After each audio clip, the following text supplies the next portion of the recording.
This is going to be intro, but it's going to be in the format of English instead of patois.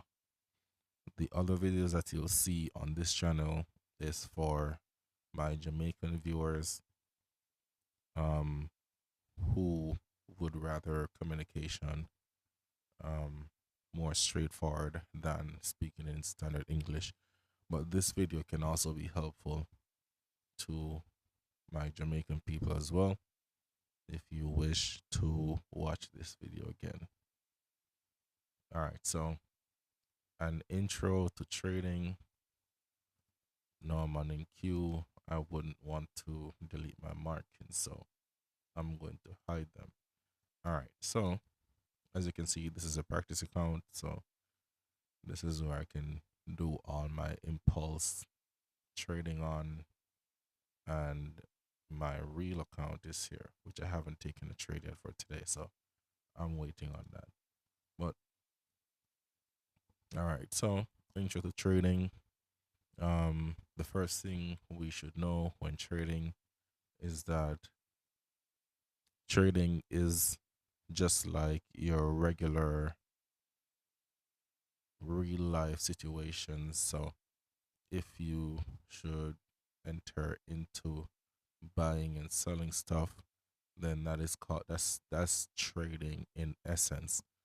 It's simply you knowing or seeing an item that you see the potential for it to move higher than the price it is, and you would get it at that price and wait until the price gets higher and the demand, because once the price gets higher, it means the demand is higher. And once the demand is there, then you'll sell when the price increase.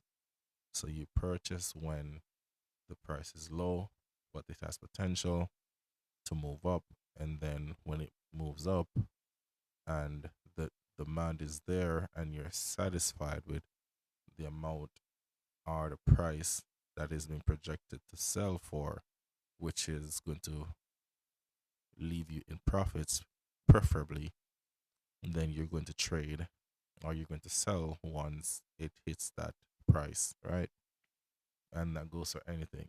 So you have people who buy and sell shoes, for example, Jordans. When the Jordans are being released, you will have people buying them in bulks once they're a different edition that people would like after a time, that you know people will demand or people would try to get when they kind of, not say extinct, but when they're no longer widely available, then that's where you come in. You'll sell and you can put the price that you want.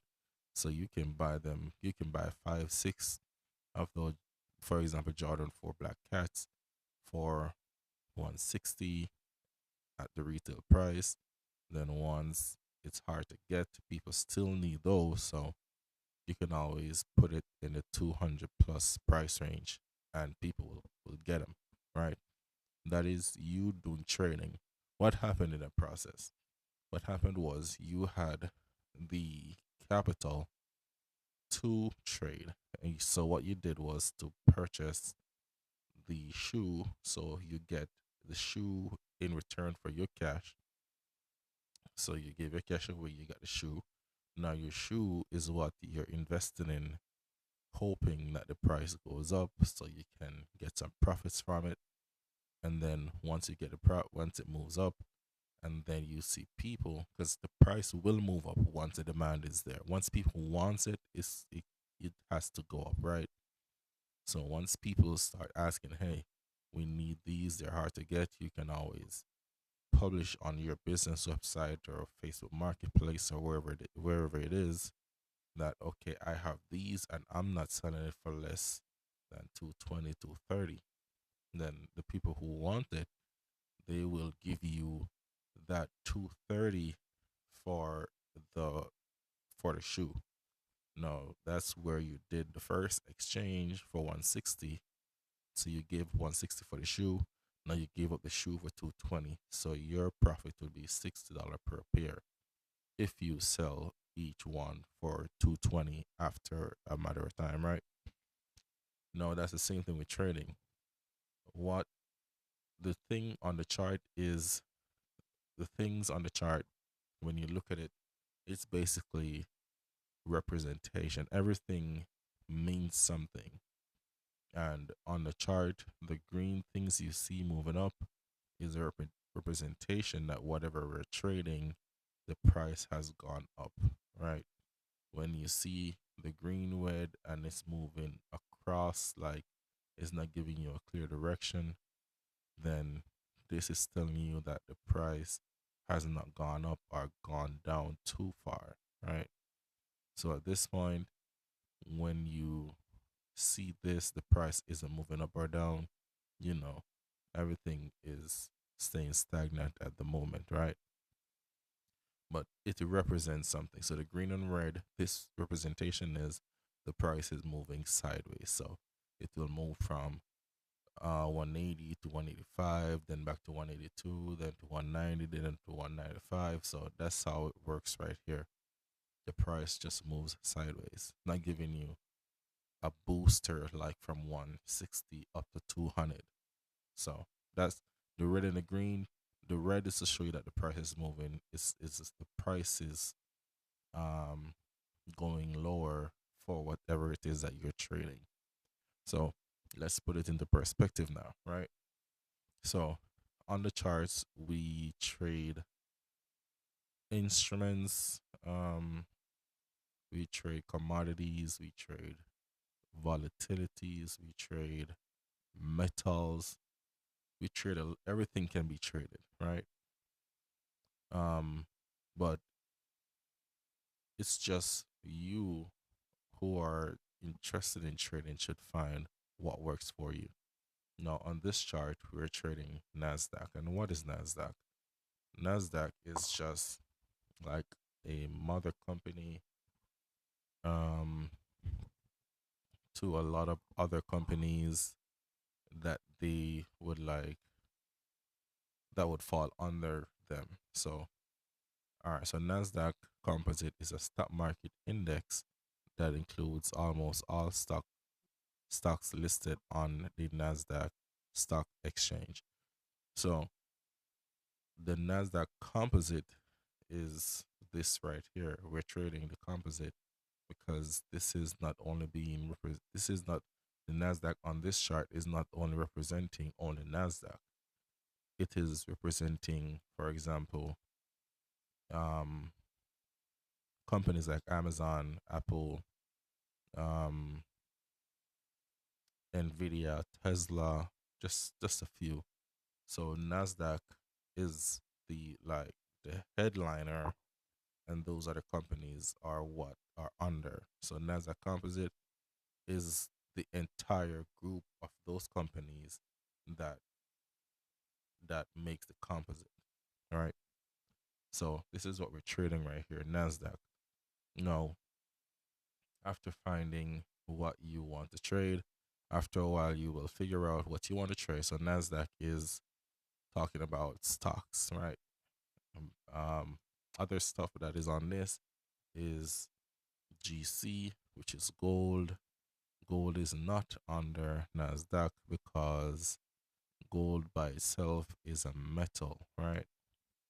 So gold is a metal, so it's not a part of Nasdaq, so that's separate. So Nasdaq is stocks. Nasdaq will go under stocks. Um, GC, which is gold, or SI, which is silver, or you got copper. Those are all metals. So, whatever field you wish to trade, you can always find that movement. You can trade that. You got forex, which is foreign exchange. If you should go on a forex chart, and the foreign exchange is mostly like currency versus currency. So, gold, not gold, but US dollar versus the Great Britain pound. So it's just the conversion of the dollar versus the pound, and that's how that chart works. So it is recommended you find the whatever works best for you in the market, and I would advise that you focus on that one thing, whatever thing it is, whatever direction you choose to go. I would advise that you trade that one thing. Um, Reasons being, number one, you have to collect data when trading in a market. You got to understand the movement of the candles for any pair or any one metal or anything, for example, NASDAQ. So if you're going to trade the stocks by itself, Tesla, the candles on Tesla moves very differently than Nvidia. So it would be best if you focus on one, learn how it works, learn how much it costs per contract, how much it costs per tick, understand it fully, then you can trade it the right way. And that's how you collect your data, and that's how you get successful with it. Just like if you're choosing a profession, it's good that you focus on one thing, be great at one thing, and then you just become, you just get the job that best fit your profile, instead of dibbling and dabbling in different fields, not mastering any of them, and then you wouldn't be the first choice candidate because you haven't mastered any, but you're aware of them. So it's best to master one pair, one currency, whatever it is. All right. So Nasdaq, for example, we're on Nasdaq right now, and this is showing us some numbers on the right of the chart, which tells us the price which this particular thing that we're trading, which now is Nasdaq, is currently at. So to so now the composite of Nasdaq is at 29,984. That's where the price is, and as you can see, the price is moving up. And how do we determine that the price is moving back up? Because everything works on the time frame. Time frame is very important when trading. It's it's basically like narrowing down, and this is also going to be a part of your data collection, right? The candles, they form a specific way every 15 minutes. We can say the same thing for every 5 minutes. The data is presented differently for each time frame. Now, for every 15 minutes, we have seen that price has moved down and then move up and move down, whatever. But for the last 15 minutes, which this is still running because there's 9 minutes left on this 15-minute candle, the last 15 minutes, the price closed at 29936, opened at 29936, but it start moving back up, and now it's at 29991. So from 36 to 91, we can see that the price of this thing that we have traded has gone up by 60 something dollars, right? Let's think about it this way. If when the price came down here, and after we have collected our data, we have seen, okay, the last time when the price did this, it moves back up. Now, this is where we would enter when the price moved down. We would buy in right here, and then when price reaches this level, we would sell. So if we bought at this level and then sell at this level, so from 49 29941 to now 3009, then you're looking at about $65. So if we had bought into this and then sell after it got here, we would have made $65, and that is trading essentially. Now, in the next video, I'll be talking about the how the chart works and the other stuff that we should be looking for. But this is just a basic understanding of what trading really is. So it's just getting in because the market moves up and down. So in order to make profits, we need to understand where the price is now, if it's the area where we should be buying the item or we should be selling the item or whatever it is so we can make a profit. Our aim is to make profit. So that is what we do on the charts. But it's just being able to read it. That's going to be for another day and another topic. We'll be running through that as the videos go on. So I'll be sending the next video shortly.